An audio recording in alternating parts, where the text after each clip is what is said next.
अब हम आपका जो बाइडेन की टीम से परिचय करवाते हैं। बाइडेन की टीम में 61% महिलाएं हैं। यह बड़ी बात है, दुनिया के जो बाकी नेता हैं उन्हें भी सीखना चाहिए। 61% महिलाएं हैं। 54% अश्वेत अमेरिकन को उनकी टीम में जगह मिली है। 40% लोग ऐसे हैं जिन पर उनके बच्चों की भी जिम्मेदारी है, यानी बाल बच्चेदार लोग हैं। 20% लोग फर्स्ट जनरेशन अमेरिकन हैं और 11% लोग LGBT यानी लेस्बियंस हैं, गेज हैं, ट्रांसजेंडर्स हैं, इस कम्युनिटी से आते हैं। तो ये उनका पूरा ब्रेकअप है। और उन्होंने एक बार कहा था कि अमेरिका का जो स्वरूप है, जो अमेरिका की छवि है, उनका कैबिनेट भी वैसा ही होगा, उनकी टीम भी वैसी ही होगी। जो बाइडेन से अमेरिका के लोगों को कई उम्मीदें हैं, जिन्हें पूरा करने के लिए उन्हें कई चुनौतियों का सामना करना है। और ये कौन सी चुनौतियां हैं, 5 पॉइंट्स में समझिए। पहली चुनौती है कि जो बाइडेन को कोरोना वायरस से निपटने के लिए अब बहुत बड़े और कड़े कदम उठाने पड़ेंगे, क्योंकि अमेरिका इस लड़ाई में बहुत पहले ही बुरी तरह से हारता आ रहा है और बहुत पीछे है। दूसरी बात, बाइडेन पर अमेरिका की अर्थव्यवस्था को फिर से पटरी पर लाने की बड़ी जिम्मेदारी होगी। तीसरी ये कि इससे अमेरिका का मध्यम वर्गीय समाज प्रभावित हुआ है और उनकी आय में एक बड़ा अंतर पैदा हो गया है, और इस खाई को भरना भी जो बाइडेन के लिए चुनौती होगा। चौथी बात, रंग भेद के मुद्दे ने अमेरिका को 2 हिस्सों में बांट दिया है और इससे वहां सामाजिक सौहार्द बिगड़ गया है वहां के समाज में। अमेरिका भारत जैसे देशों को तो बड़ा लेक्चर देता है कि यहां धार्मिक भेदभाव हो रहा है, लेकिन अपने यहां क्या हो रहा है शायद अमेरिका नहीं जानता, या जानता है तो उसे छुपाता है। लेकिन अब पूरी दुनिया ने देख लिया। सबसे आखिरी बात यह कि संसद में हुई हिंसा की वजह से अमेरिका की दुनिया के दूसरे देशों में जो नकारात्मक छवि बनी है, उसे तोड़ना जो बाइडेन के लिए सबसे मुश्किल काम रहेगा। इसलिए जो बाइडेन को पूरी दुनिया को फिर से यह भरोसा दिलाना पड़ेगा कि अमेरिका का लोकतंत्र कमजोर नहीं हुआ है। और अब देखिए, जो बाइडेन अब आ रहे हैं अपनी पत्नी के साथ। उनकी पत्नी का नाम है जिल बाइडेन, और इनके जीवन में, दोनों के जीवन में ही आज बहुत बड़ा दिन है। आज जो बाइडेन अमेरिका के राष्ट्रपति हो जाएंगे आज से औपचारिक रूप से, और उनकी पत्नी अमेरिका की फर्स्ट लेडी कहलाएंगी। और बहुत बड़ा लैंडमार्क है, बहुत बड़ा दिन है इनके जीवन में। और अगर आप कुछ सीखना चाहते हैं जो बाइडेन से, तो वो ये है कि कोशिशें कभी छोड़नी नहीं चाहिए।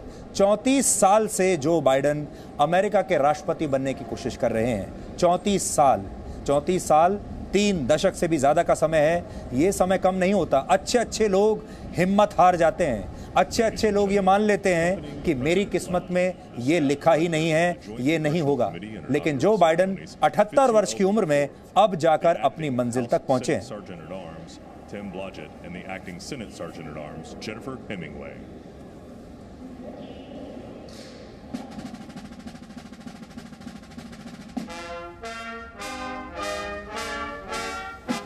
और कमला हैरिस उपराष्ट्रपति बनी है।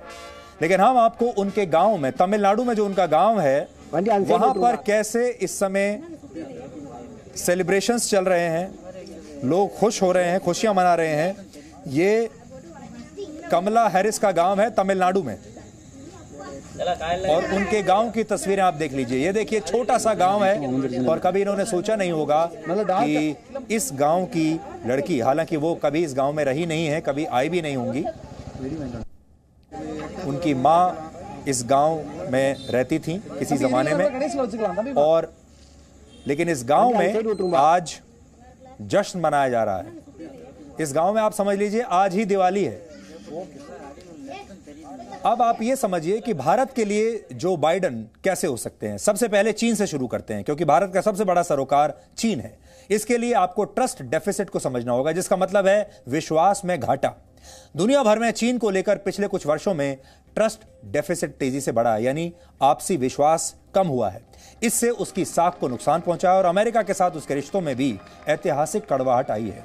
अमेरिका चीन को लेकर एक ऐसी रणनीति पर काम कर सकता है जिसमें एशिया और यूरोप के सहयोगी देशों के साथ चीन को लेकर कॉमन अप्रोच बनाई जाए, और इस पर जो बाइडेन अमेरिका की विदेश नीति को नई दिशा दें। इसका मतलब यह भी है कि वो चीन को लेकर ट्रंप की तरह आक्रामक नहीं रहेंगे, लेकिन इसका मतलब यह भी नहीं कि उनका चीन को लेकर रवैया नर्म हो जाएगा। इन परिस्थितियों में अमेरिका के लिए भारत ज्यादा महत्वपूर्ण हो जाएगा और संभव है कि चीन के विस्तारवादी रणनीति के खिलाफ अमेरिका का झुकाव भारत की तरफ बना रहे। ये तस्वीरें आप देखिए, अभी सीधी तस्वीरें आ रही हैं।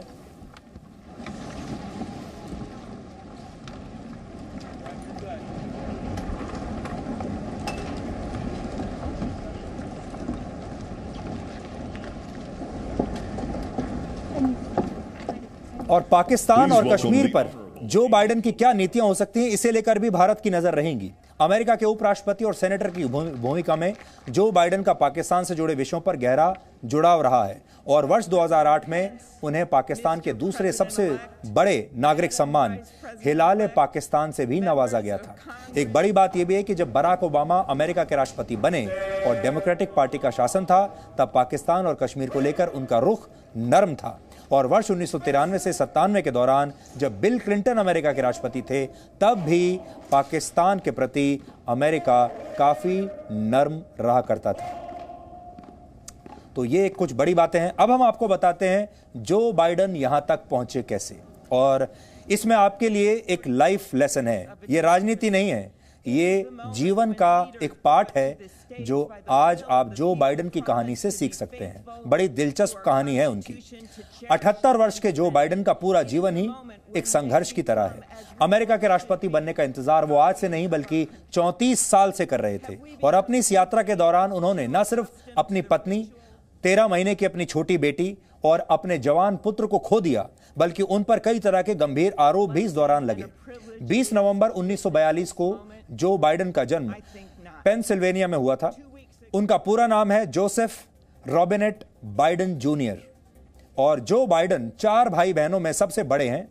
उन्हें कई बार मिडिल क्लास जो कहकर भी बुलाया जाता है, क्योंकि उनका जन्म एक मध्यम वर्गीय परिवार में हुआ था। इन्हें अपनी जरूरतों को पूरा करने के लिए अक्सर काफी संघर्ष करना पड़ता था। जब जो बाइडेन सिर्फ 10 साल के थे तो उनका परिवार डेलावेयर शिफ्ट हो गया।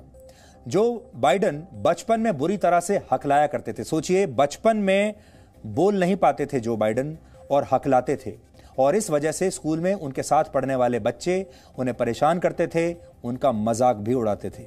पढ़ाई में वो साधारण थे। इसके बाद भी वो अपनी क्लास के प्रेसिडेंट बने। उन्होंने यूनिवर्सिटी ऑफ डेलावेयर से पॉलिटिकल साइंस और इतिहास की पढ़ाई की।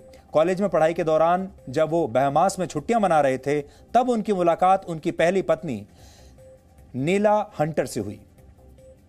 जो बाइडेन 25 वर्ष की उम्र में राजनीति में आ गए थे और 29 वर्ष की उम्र में उन्होंने सेनेट का चुनाव भी लड़ लिया था। लेकिन इसके बाद उनके जीवन में एक बड़ी दुर्घटना हुई और 18 दिसंबर 1972 को एक कार दुर्घटना में उन्होंने अपनी पत्नी और 13 महीने की बेटी को खो दिया। दोनों की इस दुर्घटना में मौत हो गई और उनके जो 2 बेटे थे वो भी इस दुर्घटना में बुरी तरह से घायल हो गए। लेकिन इसके बावजूद जो बाइडेन ने सेनेट का चुनाव लड़ा और चुनाव जीता भी, और 1973 में उन्होंने अस्पताल से ही डेलावेयर के सांसद के तौर पर शपथ ली। तब उनके दोनों बेटे भी उनके साथ अस्पताल में ही भर्ती थे, उनका इलाज चल रहा था दुर्घटना के बाद। और अपनी कर्मभूमि डेलावेयर से ही उन्होंने व्हाइट हाउस तक का लंबा सफर तय किया है।